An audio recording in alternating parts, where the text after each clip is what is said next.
नरेंद्र मोदी की सरकार पूरी रसातल में दो अहम मुद्दों को लेकर फंसी हुई है। एक 24 जनवरी को हिंडनबर्ग की रिपोर्ट, जिसमें पूरे अडानी की पोल खोल करके रख दी थी, उसकी अगर जांच पड़ताल अगर हुई जॉइंट पार्लियामेंट कमेटी के माध्यम से, तो नरेंद्र मोदी को देश को तबाह करने, बर्बाद करने और चीन के साथ साझेदारी निभाने वाले अडानी का यारी करने पर, जो चांगचुंग लिंग है चीन का 20 लाख शेयर होल्डर अडानी का, वो उसके मामले में, देशद्रोह की मामले में नरेंद्र मोदी को जेल जाना पड़ेगा।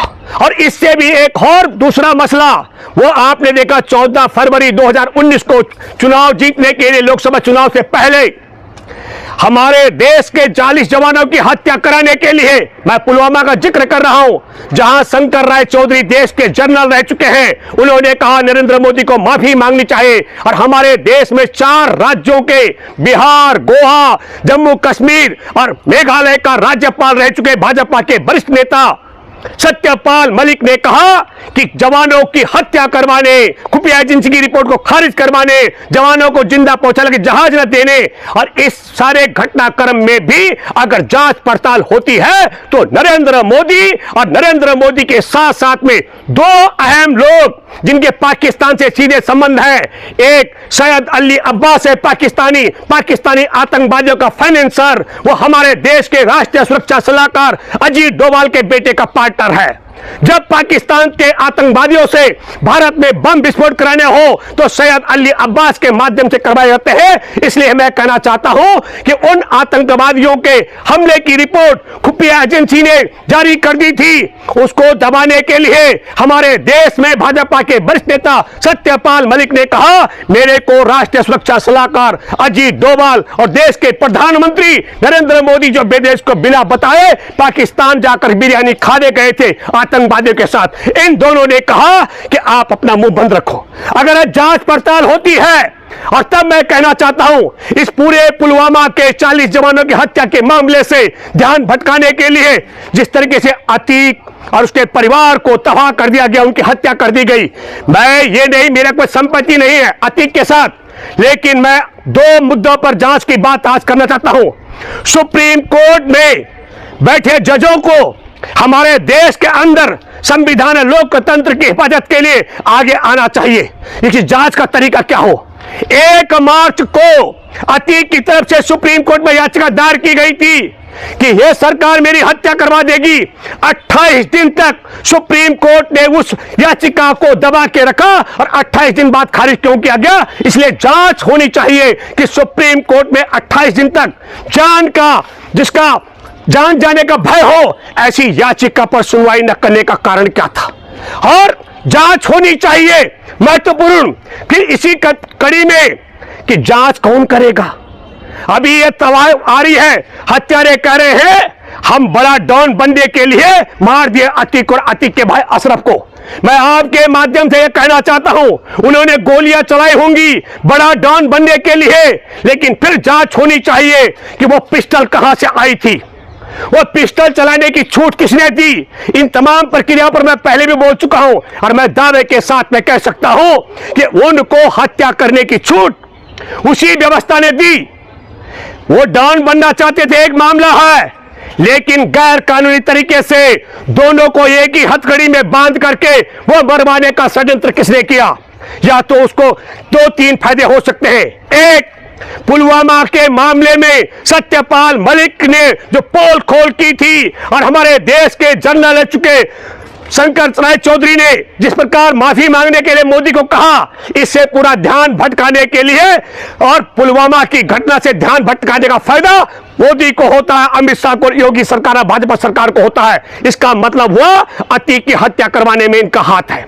दूसरी महत्वपूर्ण बात, उसका बहुत बड़ा आर्थिक साम्राज्य है, बताया जा रहा है हजारों करोड़ रुपए का, और उसका पार्टनर है नंदी, वो मंत्री है आदित्यनाथ की सरकार में। उस आर्थिक साम्राज्य पर कब्जाने का षड्यंत्र है, वो आर्थिक लाभ भी भाजपाई लोगों को होने वाला है। ये दूसरी महत्वपूर्ण बात है।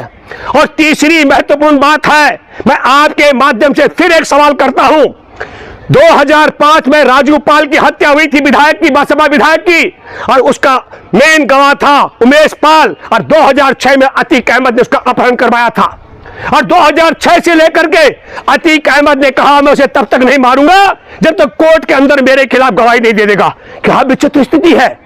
और जो उमेश पाल 2006 से लेकर के सपा बसपा की राज में नहीं मारा गया, उसकी हत्या भाजपा के योगी राज में की गई है। यह षड्यंत्र है। भाजपा ने पहले योगी राज में जानबूझ करके उमेश पाल की हत्या करवाई और फिर उमेश पाल की हत्या के बहाने अतीक के परिवार की तबाही और बर्बादी कर डाली।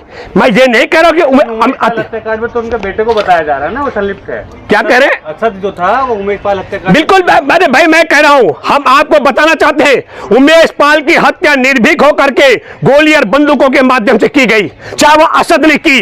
कोई भाई नहीं था। इसका मतलब है कि सत्ता में बैठा कोई ऐसी ताकत थी जिसने कहा बेटा मार डाल उमेश पाल को, क्योंकि उमेश पाल के पास भी कोई ऐसे गहरे राज थे जिसमें योगी सरकार फंस सकती थी। और इसीलिए जानबूझ करके पहले असद से उसकी हत्या करवाई और फिर असद की आड़ में पूरे अतीक के परिवार को निपटाने की। मैं कहना चाहता हूं उसके मासूम बच्चे भी जेल में है, उसकी पत्नी को भी इनकाउंटर करने का षड्यंत्र चल रहा है। इसलिए मैं आपके माध्यम से एक बात फिर कहना चाहता हूं, अतीक की हत्या भी, अतीक के भाई की हत्या भी, अशरफ की हत्या भी, मैं फिर एक बात कहना चाहता हूं वापस 28 मार्च को सुप्रीम कोर्ट याचिका खारिज करता है अतीक की, और 28 मार्च को याचिका खारिज होने के बाद 15 दिन का टाइम तय करता है पुलिस का अधिकारी, कहता है अशरफ तुम्हारे को मिटाया जाएगा। और ठीक 15वें दिन क्रोनोलॉजी समझिए, जिस दिन सत्यपाल मलिक का एक इंटरव्यू होता है, वो दवायर के लिए करण थापर वरिष्ठ पत्रकार करते हैं, उसी दिन असद को निपटाया जाता है। ताकि क्रोनोलॉजी को समझो, जो सत्यपाल मलिक का इंटरव्यू है वो टीवी में चले, उससे पहले ध्यान भटकाने के लिए असद की हत्या करवा दी।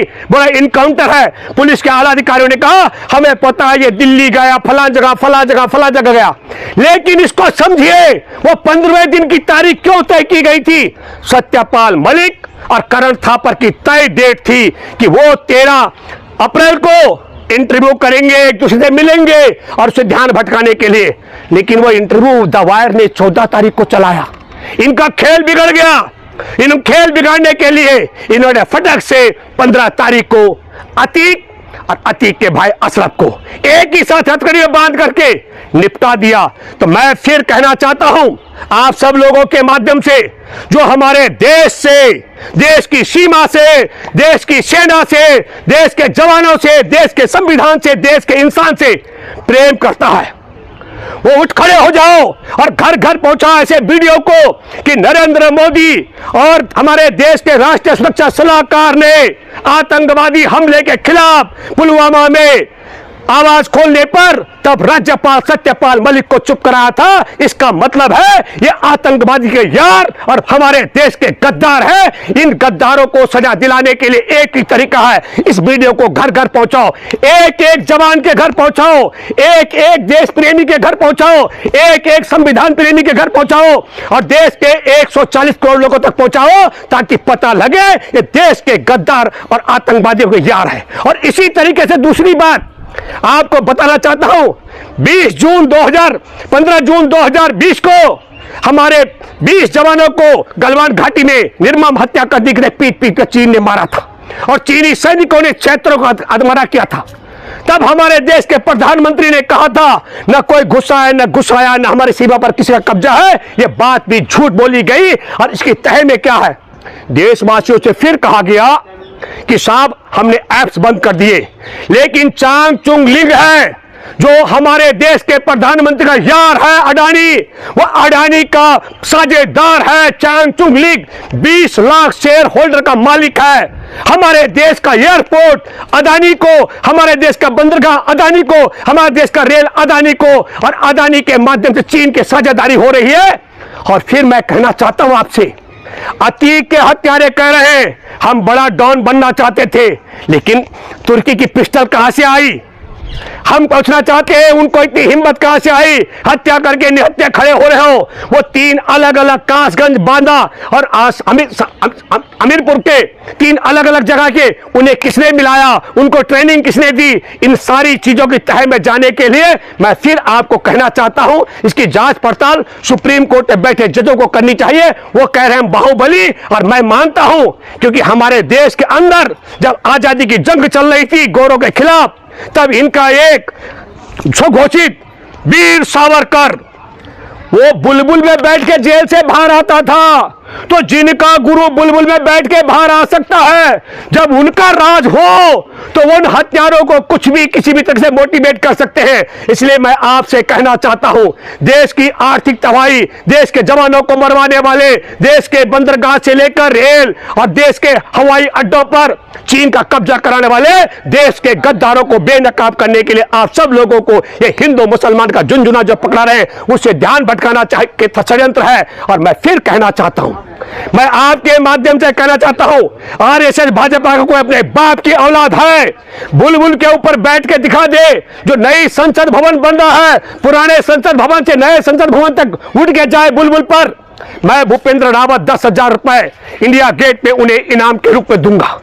आप सोचिए ये कितना सा बुलबुल पे, जब सावरकर जेल से बाहर आता था भारत भ्रमण के लिए, जो इतना बड़ा झूठ बोलते हो, वो गलवान घाटी के विषय में, अतीक की हत्या कराने के विषय में, हमारे देश के एक एक संपत्ति को अदानी के माध्यम से चीन के कब्जे में कराने के लिए और जवानों की हत्या कराने के लिए कितना झूठ बोलते होंगे, इसकी तह तक भी आपको जाना चाहिए। मुख्तार अंसारी पर भी अब